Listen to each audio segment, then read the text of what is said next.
How to become able to talk to anyone you want. Why do we generally find that hard? Because of several assumptions. If you were asked to initiate a conversation with a stranger right now, you will experience the following reaction. 1. Before going up to somebody and initiating to a conversation, our brain tend to run different stimulation on how this conversation will go. In these scenarios, your brain takes into account all the insecurities you have, and on most occasions, these insecurities become the writer of the scenarios.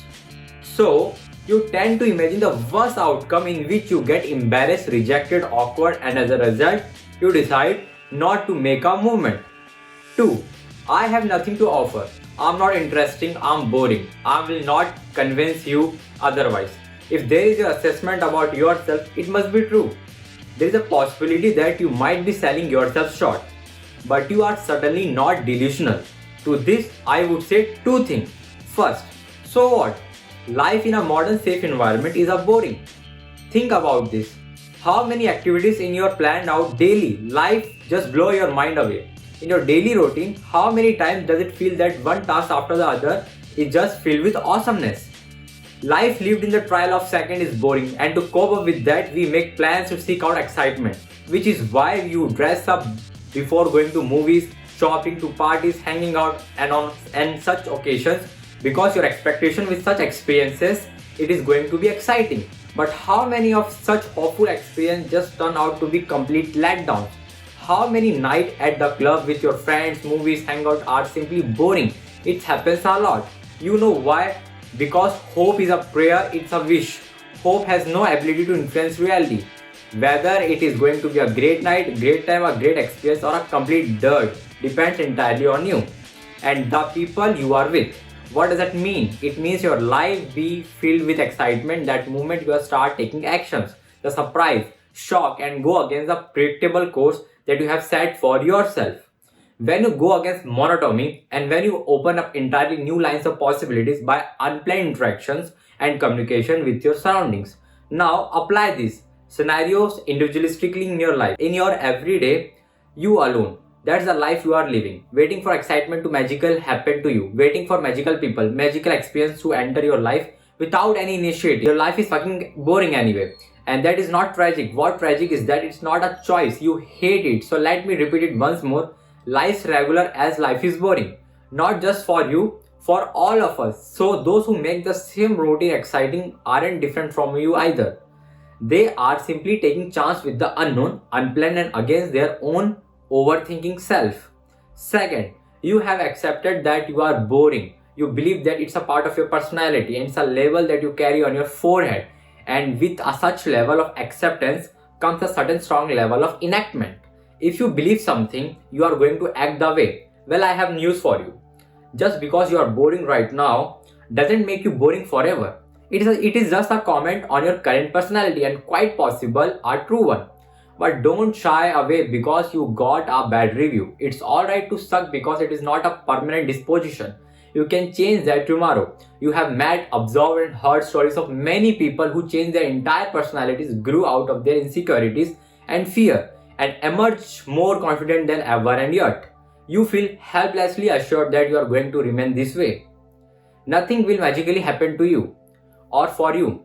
If you don't want to change, at least be honest that it's your choice. 3. The great mythical serum known as confidence, which we all want to be injected with. Here's the basic truth about confidence. It's come from familiarity. It cannot be learned, taught, practiced, earned. It is not a substance. It is a feeling. Feelings are responsive to an external stimulus. In a familiar environment, it is a feeling. You feel safe, secure, confident. In an unfamiliar environment, you feel alert, nervousness, unsure of what to do or say.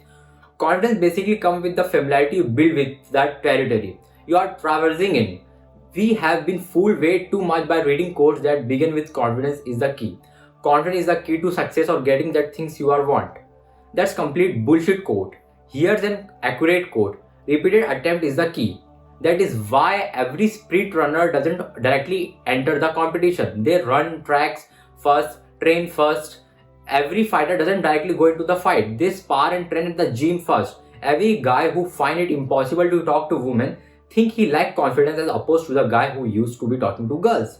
The actual reason for your reluctance or the lack of confidence are while you were growing up and you didn't have much interaction with women. Secondly, you are not the talkative in nature. Just blend these two reasons in a guy and you have person who thinks picking up girls is a science. Let's break it down for a moment. Basically, what every pickup artist eventually teaches us. The key to pick up any girls is confidence. Replace the meaning of confidence with repeated attempt just for the sake of argument. Basically, he's saying talking to random girl as much as you can and you will learn. Then he will address your fear of rejection by telling you to embrace it and not be affected by it. Indirectly suggesting that picking on girls is actually a game of numbers. You will get better as you move upward in numbers. By applying this method of trial and errors, in simple words, you will develop familiarity by repeated attempts. The more you do something, the more confident you become in it. Because repeated attempts, its functioning, its nature, the pattern, and you mind with that knowledge, start figuring out the solution with quick responsiveness. The second thing it does is the fear subsides simply by repeated contact. Human fears the unfamiliar, not the other way around. People who haven't had an interaction with dogs do not jump at them to pet them. People who have had a dog and pet more than often do. Fear is a calculated reaction by your mind to an unknown result, and that is precisely why most of the time it is irrational, because there is no data on what exactly the outcome is going to be. So you consider the worst outcome that could be, and we go back to the start. Before talking to a stranger, your brain runs several stimulations, and in consideration of those worst outcomes, rejects, awkwardness, embarrassment, faux pas, you dismiss the whole idea, irrational fear.